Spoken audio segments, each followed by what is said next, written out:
अल्हम्दुलिल्लाहि वहदह वस्सलातु वस्सलामु अला मन ला नबिय्य बअदह व अला आलिहि व अस्हाबिहि अजमाइन अम्मा बाद फ़इन्न खैरल हदीस किताबुल्लाह व खैरल हदी हदी मुहम्मदिन सल्लल्लाहु अलैहि वसल्लम व शर्रल उमूरि मुहदसातुहा व कुल्लु मुहदसतिन बिदअ व कुल्लु बिदअतिन दलाला व कुल्लु दलालतिन फिन्नार।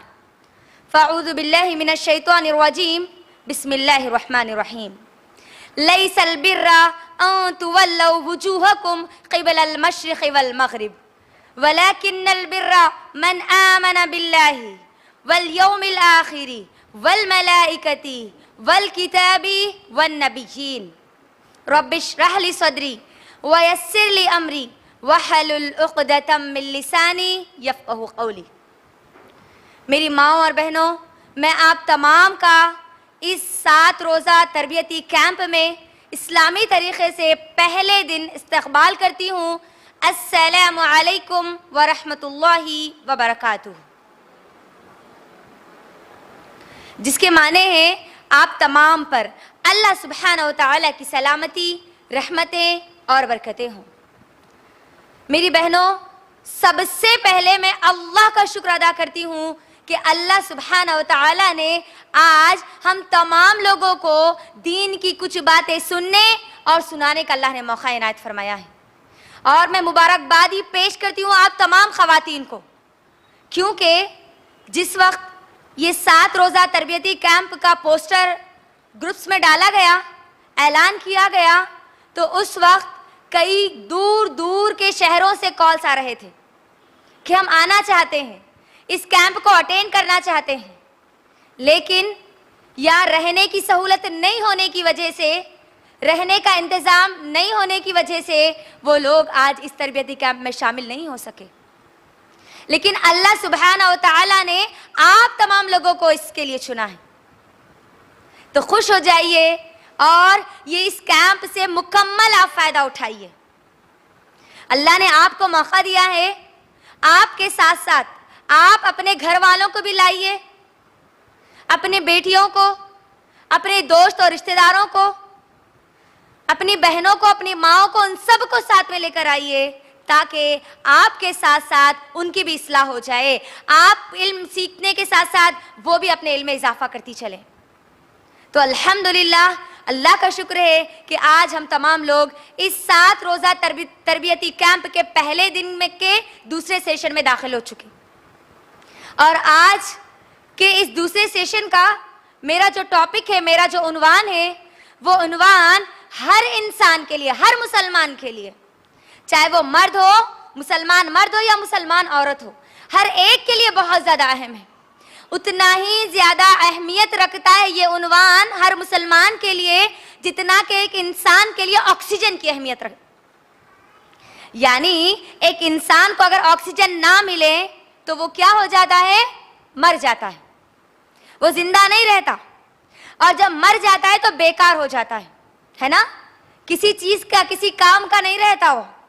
तो उसी तरह अगर किसी मुसलमान औरत को, किसी मुसलमान मर्द को इस्लाम क्या है नहीं मालूम, ईमान क्या है नहीं मालूम, तो उसकी ज़िंदगी वैसे ही बेकार हो जाती है, वैसे ही मुर्दा हो जाती है जैसा एक इंसान होता है, एक मुर्दा इंसान होता है, बेकार। तो मेरी बहनों, आज हम इंशाअल्लाह इसी उन्वान के तहत देखेंगे कि इस्लाम क्या है और ईमान क्या है। आज हमारी कई माँओं और बहनों को मालूम ही नहीं कि इस्लाम किसको कहते हैं और ईमान किसको कहते हैं। आज आप तमाम लोग यहाँ पर आइए इल्म हासिल करने के लिए, तो मेरी गुजारिश है आप तमाम से, आप उम्र का लिहाज मत रखिए। ये मत सोचिए कि ये मेरी उम्र सीखने की नहीं है। नहीं मेरी माँ और बहनों, हम मुसलमान हैं तो चाहे हम बचपन की उम्र में हो, चाहे हम जवानी की उम्र में हो, चाहे हम बुढ़ापे की उम्र में हो, हम तमाम के तमाम मुसलमान औरतों पर इल्म का हासिल करना फ़र्ज है। मुझे और आपको इल्म हासिल करना है अपनी मौत तक, आखिरी सांस तक, कि इस्लाम किसको कहते हैं और ईमान किसको कहते हैं। तो आज हम इंशाअल्लाह देखेंगे, सबसे पहले ये देखेंगे कि इस्लाम किसको कहते हैं। मेरा सवाल है आप तमाम लोगों से, क्या आप में से मुझे कोई बता सकते हैं कि इस्लाम किसको कहते हैं, इस्लाम क्या है जी?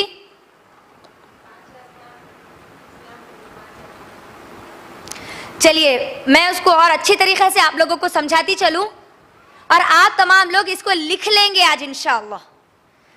अपने नोटबुक में भी लिखेंगे, अपने जहनों में भी लिखेंगे, अपनी जिंदगी के आखिरी सांस तक उसको याद रखेंगे इंशाअल्लाह। इस्लाम किसको कहते हैं? पैदाइश से लेकर मौत तक जिस कानून के मुताबिक मुझको और आपको अपनी जिंदगी गुजारना है उसका नाम इस्लाम है। इस्लाम क्या है? हमारा दीन है ना? दीन है नहीं है? दीन है ना इस्लाम? दीन किसको कहते हैं?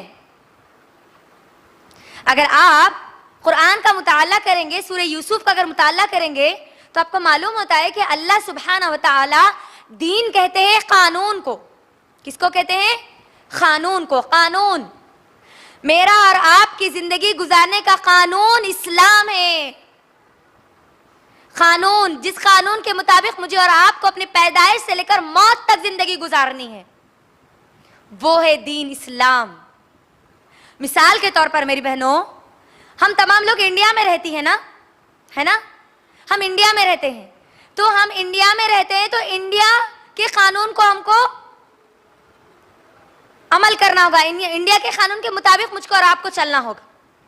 अगर हम इंडिया में रहकर अमेरिका के कानून पर अगर अमल करेंगे तो मुझे बताइए, क्या आप सुकून से जिंदगी गुजार सकते हैं जी? नहीं, इंडियन कानून आपको उठा के अंदर कर देती। जिस जगह आप रहते हैं उस जगह का कानून अगर आप फॉलो नहीं करेंगे, अमल नहीं करेंगे, तो आपको सिवाय नुकसान के और कोई चीज मिलने वाली नहीं है। फायदा चाहती हो, सुकून चाहती हो, तो जहां रहती हो आपको वहां का कानून फॉलो करना पड़ेगा, अमल करना पड़ेगा, उसके मुताबिक आपको रहना पड़ेगा। तो मेरी बहनों, मेरा और आपका जो दीन है, जो कानून है, वो इस्लाम है। तो मुझे और आपको, हम तमाम लोगों को अपनी सुबह से लेकर अपनी शाम, अपने पैदाइश से लेकर अपनी मौत, पूरी जिंदगी जिस कानून के मुताबिक गुजारना है वो है दीन इस्लाम। इस्लाम क्या है? अगर मैं और आप अगर कुरान का मुताला करेंगे और अहदीस का मुताला करेंगे तो हमको मालूम होता है कि अब्दुल्ला बिन उमर रजी अल्लाह तआला अन्हु कहते हैं, अल्लाह के नबी सल्लल्लाहु अलैहि वसल्लम ने फरमाया,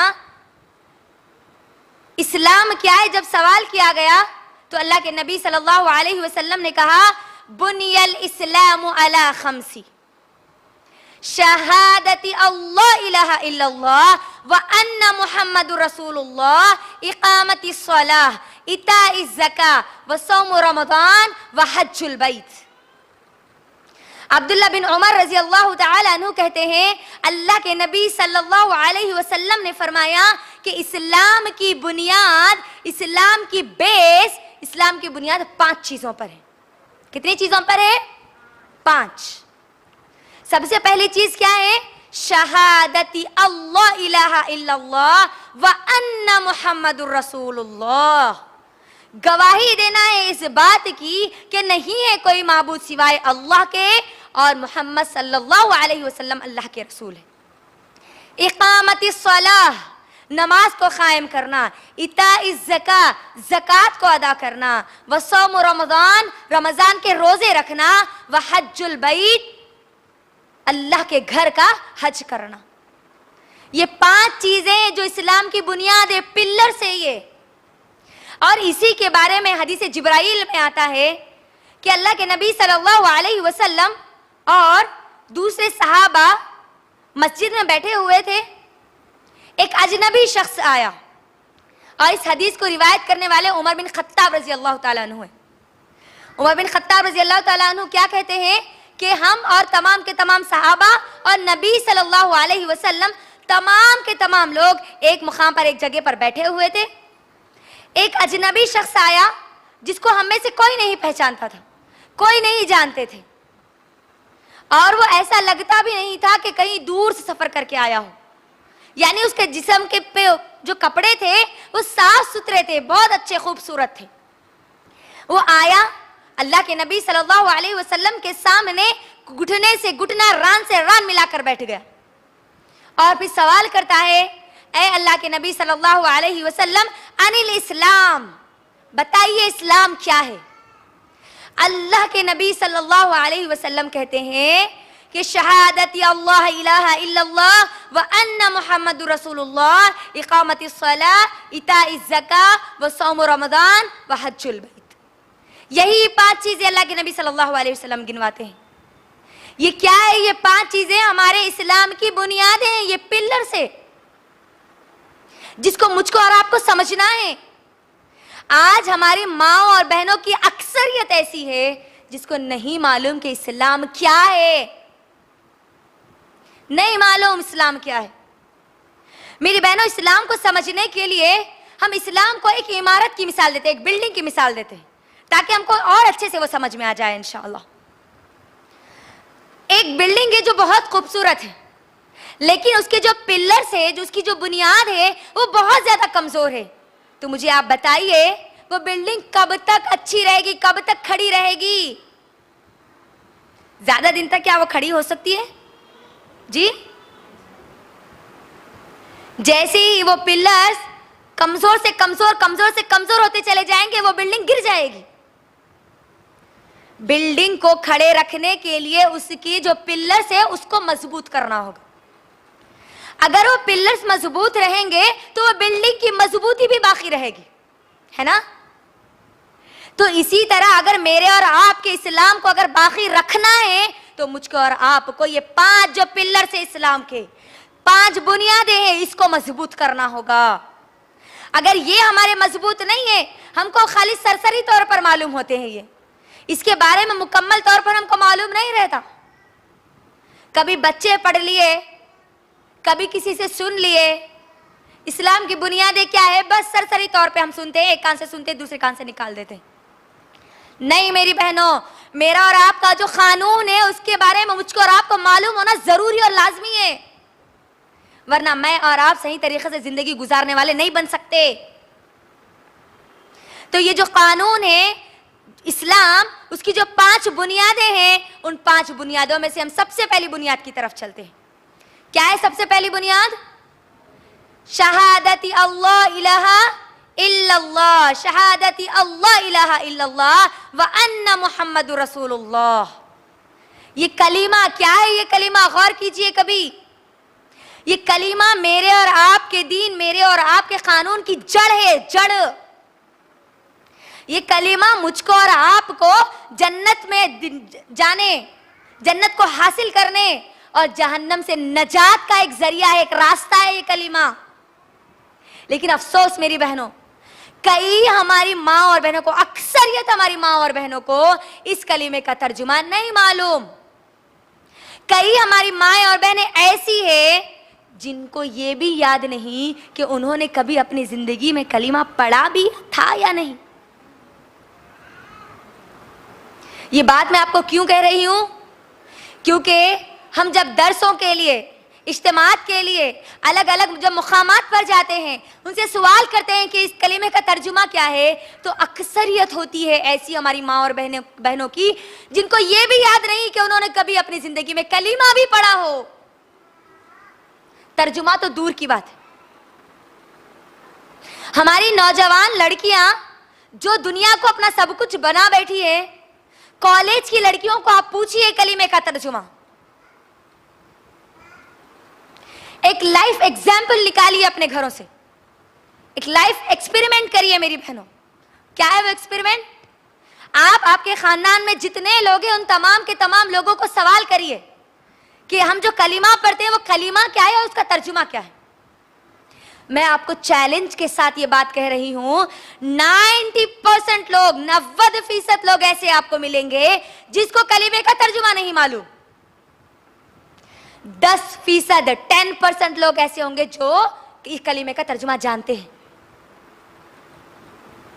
गौर कीजिए, जिसको कलीमे का तर्जुमा नहीं मालूम, इस्लाम की सबसे पहला रुकन, सबसे पहला पिलर उसको नहीं मालूम, तो वो अपनी जिंदगी फिर कैसे गुजारेगा, कैसे गुजारेगी? मालूम भी होता है तो सही तरीके से नहीं मालूम है। मेरी बहनों, आज आप इस कलीमे के तर्जुमे को याद करके यहां से जाइए इंशाअल्लाह। क्या है उसका कलीमे का तर्जुमा? शहादत अल्लाह इलाहा इल्लल्लाह, शहादत देना है मुझको और आपको, शहादत देना है। ला इलाहा इल्लल्लाह क्या है इसके माने? अल्लाह के सिवा कोई माबूद नहीं, ये इसका तर्जुमा सही नहीं है। हम जो पढ़ते हैं कि अल्लाह के सिवा कोई माबूद नहीं, नहीं, अगर आप कलीमे पर गौर करेंगे तो आपको मालूम होता है सबसे पहले उसके अंदर आता है ला, उसके बाद आता है इलाहा इल्लल्लाह। नहीं है, नहीं है, नहीं है कोई माबूद सिवाय अल्लाह के, कोई माबूद नहीं। आपको सबसे पहले जो कलिमा पढ़ रहे हैं ला इलाहा इल्लल्लाह, इसके दो हिस्से, दो हिस्से। सबसे पहले ला की तलवार से नहीं है, मेरा माबूद कोई नहीं है, ना कोई पत्थर, ना कोई मूर्ति, ना कोई फोटो, ना कोई तस्वीर, ना कोई दरगाह, ना कोई दुर्गा, कोई नहीं है माबूद। इलाह, इलाह किसको कहते हैं? माबूद को। यानी माबूद किसको कहते हैं? जिसकी हम इबादत करते हैं उसको माबूद कहते हैं।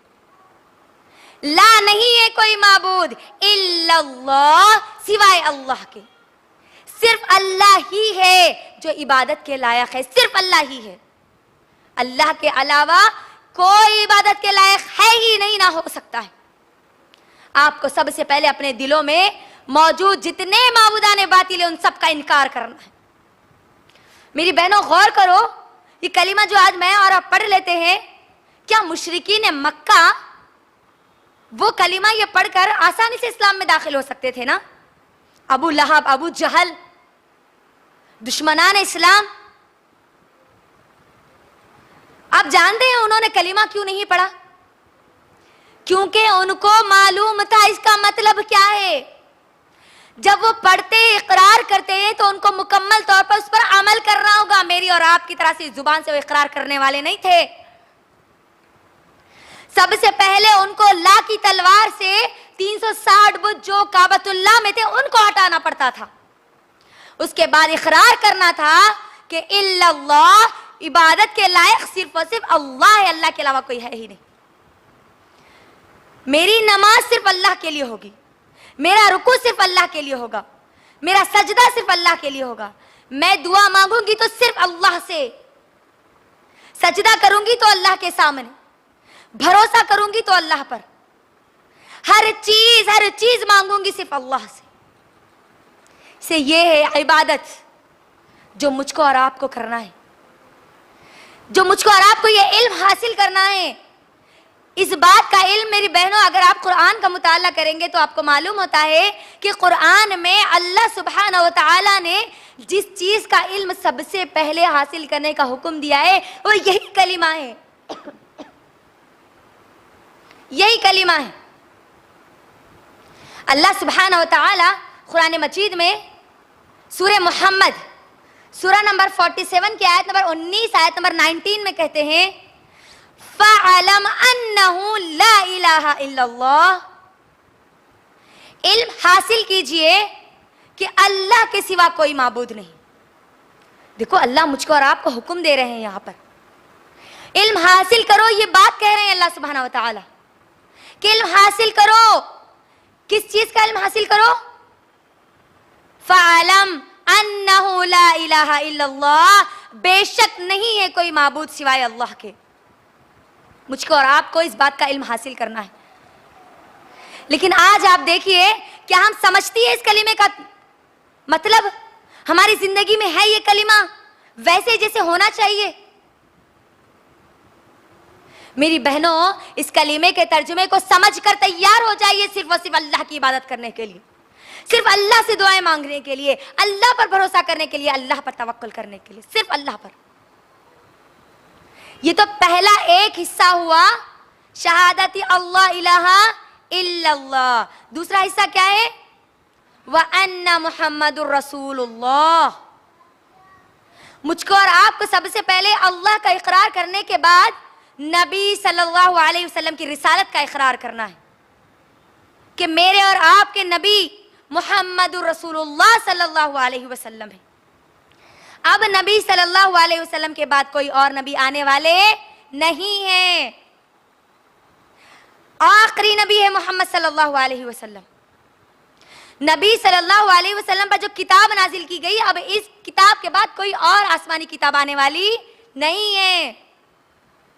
नबी सल्लल्लाहु अलैहि वसल्लम की जो रिसालत है उसमें मुझको और आपको, हम सबको मुकम्मल दीन दे दिया गया, मुकम्मल शरीयत दे दी गई, कंप्लीट दीन, कंप्लीट कानून दे दिया गया मुझको और आपको, जिसके मुताबिक मुझे और आपको जिंदगी गुजारनी है। मेरी बहनों, जहां पर मुझे और आपको अल्लाह की इबादत करनी है वो तरीका मोहम्मद सल्लल्लाहु अलैहि वसल्लम से लेना है। किससे लेना है? किससे? आवाज नहीं आ रहा। इबादत किसकी? तरीका किसका? ना किसी बड़े का, ना किसी बुजुर्ग का, ना किसी अल्लामा का, ना किसी मौलाना का। बात आ गई समझ में? शहादती अल्लाह इलाहा इल्लल्लाह व अन्ना मुहम्मदुर रसूलुल्लाह, इसमें मुकम्मल तौर पर जम जाना है मुझको और आपको कि मैं सिर्फ अल्लाह की इबादत करूंगी और इबादत का तरीका सिर्फ मोहम्मद सल्लल्लाहु अलैहि वसल्लम से लूंगी, उसके अलावा किसी और का तरीका मुझे नहीं लेना, मुझे उसके मुताबिक नहीं रहना। वही तरीका लूंगी जो नबी सल्लल्लाहु अलैहि वसल्लम के जरिए बतलाया गया, तो ही मैं और आप इस्लाम के पहले पिलर पर मुकम्मल अमल करने वाले बन सकते हैं इंशाअल्लाह। ये पहला रुकन था। दूसरा पिलर मेरी बहनों, दूसरा रुकन है इस्लाम का, नमाज। क्या है? नमाज। हम सब जानती है कितनी नमाजें फर्ज है हम पर?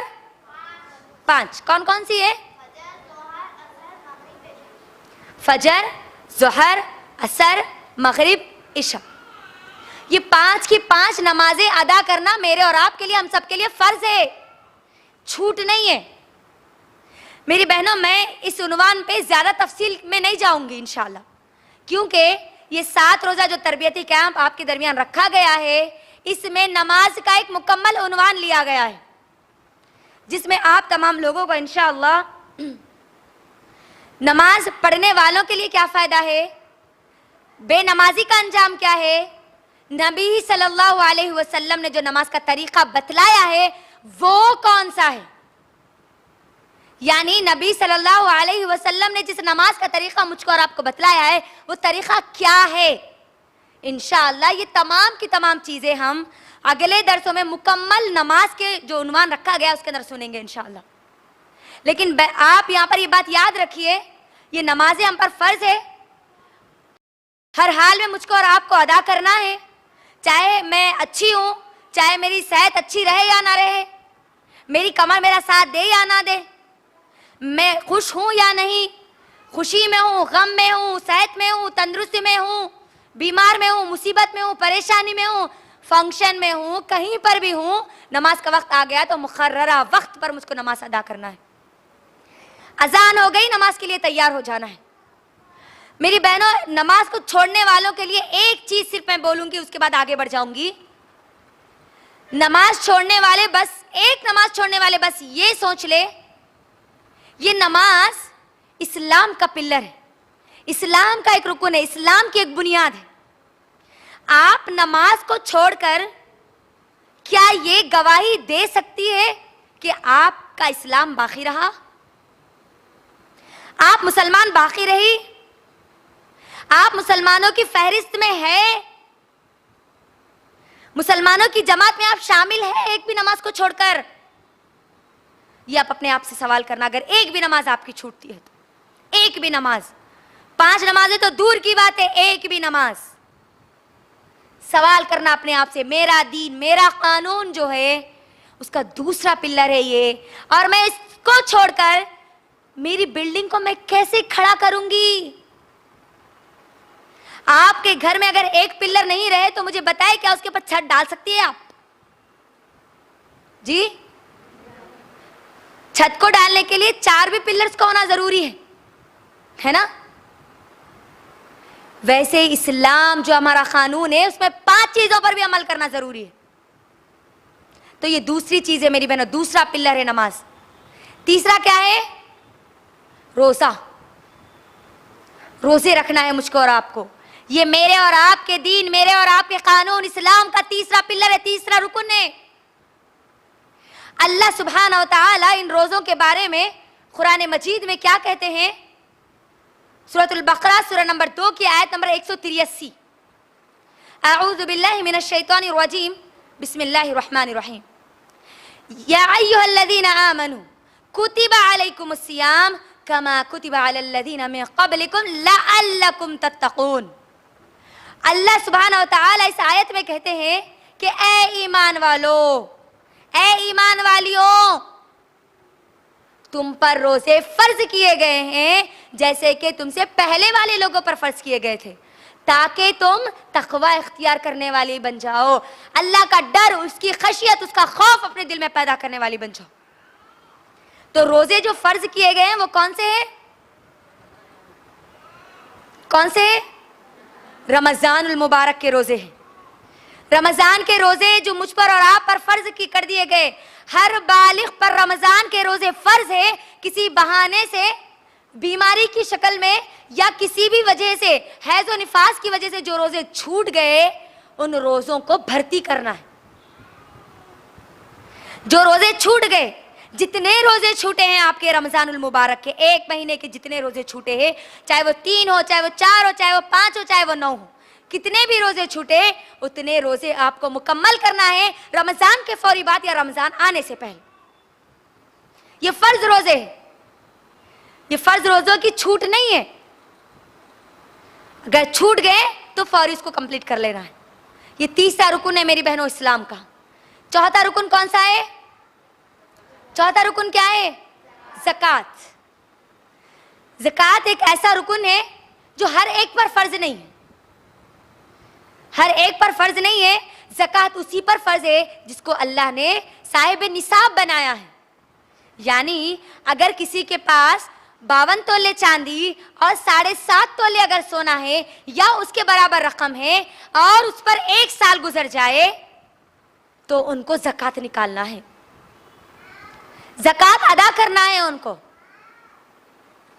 आज हमारे माहौल और माशरे में जो एक मशहूर निज़ाम जो बन गया है वो ये है कि ज़कात सिर्फ रमज़ान को रमज़ान निकलना है, चाहे वो 1 साल से बढ़कर ही क्यों ना हो जाए, है ना?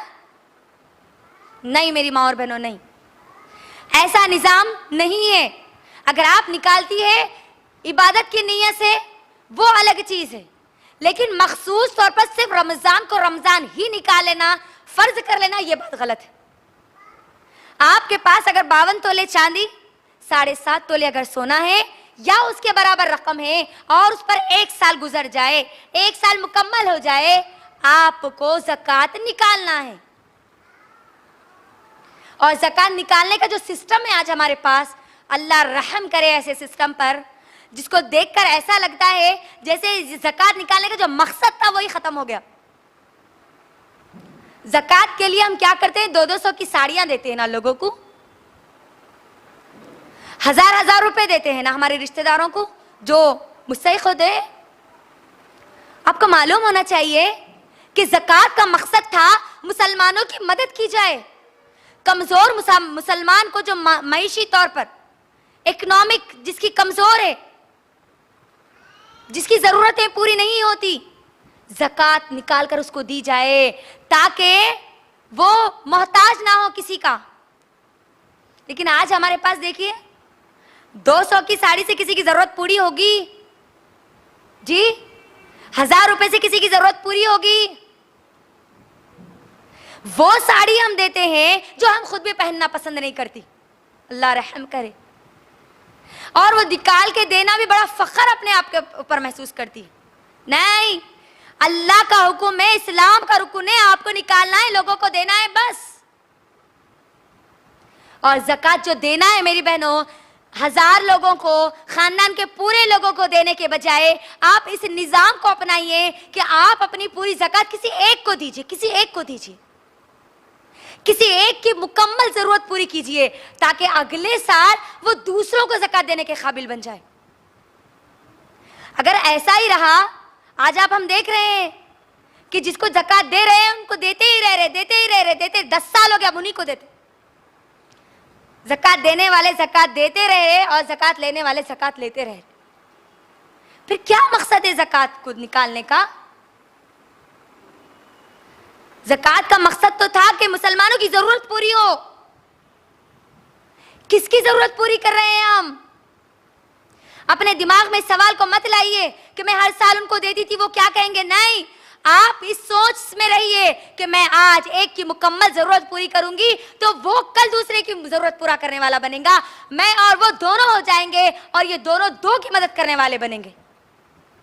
देखो, इस तरीके से जब ये निजाम चलेगा तो मुझे बताओ, कुछ सालों में ही हम बहुत सारे लोगों की मदद करने वाले बन सकते हैं, कुछ सालों में सिर्फ। और ज़कात किन किन को देना है, ये आप सूरह तौबा सूरह नंबर 9 की आयत नंबर 60 का मुताला करिए। 8 किस्म के लोगों को अल्लाह ज़कात देने का हुक्म देते हैं। मुताला करिए, पढ़िए और अपनी ज़कात को अदा कीजिए। मेरी बहनों, अगर हम ज़कात अदा नहीं करेंगे, क्योंकि अक्सर ये होता है औरतें 7 तोले सोना जमा करके रखती है, 7.5 तोले सोना मत होने दो। 7.5 तोले अगर सोना हुआ तो ज़कात देना पड़ता। नहीं नहीं नहीं, नको नको नको, 6.5 तोले रखो, 7 तोले रखो, मगर 7.5 तोले होने मत दो। अगर 7.5 तोले सोना है, रमजान आने से पहले 1 तोला बेच दो। अल्लाह रहम करे, अल्लाह अकबर। ये निजाम है आज हमारे पास। आप किसको धोखा दे रही है? अल्लाह को? अल्लाह को नहीं, अपने आप को आप धोखा दे रही है, अपने आप को धोखा दे रही है। खुश तो इस बात पे होना चाहिए कि अल्लाह ने आपको साहिब निसाब बनाया, लोगों की मदद करने के लिए अल्लाह ने आपको चुना। लेकिन कई बहाने बनाकर कई लोग ऐसे हैं जो ज़कात को सही तरीके से अदा नहीं करते। अगर वो सही तरीके से ज़कात को निकालते तो मैं नहीं समझती कि कोई हमारा मुसलमान किसी और के सामने हाथ फैलाने वाला होता। नहीं, ज़कात के मामले में अल्लाह से डरते रहिए, हमेशा हमेशा अल्लाह से डरते रहिए। क्योंकि अगर आप ज़कात अदा नहीं करेंगे तो यही माल जिसको आप अपने घर में जमा कर रखे हैं, ये माल कल आपको जहन्नम में ले जाने के जरिया बनेगा।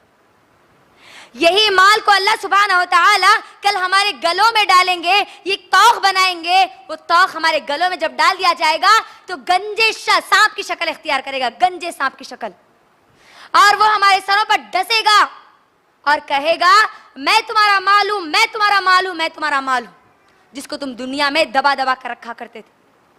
याद रखना, ज़कात अदा करने से हमारा माल खत्म नहीं होता, बल्कि हमारा जो माल है, जो अल्लाह ने दिया है, वो पाक होता है, अल्लाह की हिफ्ज़ व अमान में चला जाता है। लिहाजा आज जो गफलत बरत रहे हैं हम ज़कात को निकालने में, अल्लाह के लिए अल्लाह से डरते रहिए। ये मेरे और आपके जो दीन है, इस्लाम है, उसका चौथा रुकन है। आप इसके अंदर कोताही करके अपने दिमाग को चला के आप मुझे बोलो, क्या आपका फिर इस्लाम अब बाकी रहा? सवाल करना मेरी बहनों आप अपने आप से। ये चौथा रुकन था। 5वां रुकन क्या है जी? हज करना। हर साल हज करना जी, हर कोई हज करना। हज भी हर एक पर फर्ज नहीं है। अल्लाह ने हर एक पर हज को फर्ज नहीं किया। जिसको अल्लाह ने इस्तिताअत दी है, जिसके पास माल और दौलत की कोई कमी नहीं है, वो लोग अल्लाह के घर का हज करेंगे, क्योंकि एक मर्तबा जिंदगी में हज करना फर्ज है। आज हमारे पास क्या हो गया माहौल और माशरे में? हर 2 साल को एक बार हज गुजारे, हर 2 साल को एक बार हज गुजारे, साल कुछ साल उम्रा गुजारे, साल कुछ साल उम्रा गुजारे। और क्या बोलते लोगों को? हम तो हर साल उम्रा को जाते, हर 5 साल में एक बार हज करते। आपके ऊपर हर साल करना फर्ज नहीं है। एक ही बार आप पर हज फर्ज है और एक ही बार आप पर उम्रा फर्ज है, याद रखना, एक ही बार। अब जितने बार आप करेंगे वो पूरा सुन्नत में चला जाएगा। फर्ज तो एक ही बार है।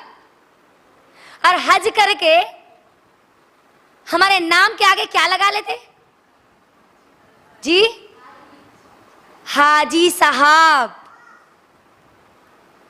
कौन दिया इनको ये टाइटल? कौन बता के आओ बोले उन्होंने हज को जाके आए थे बोल के?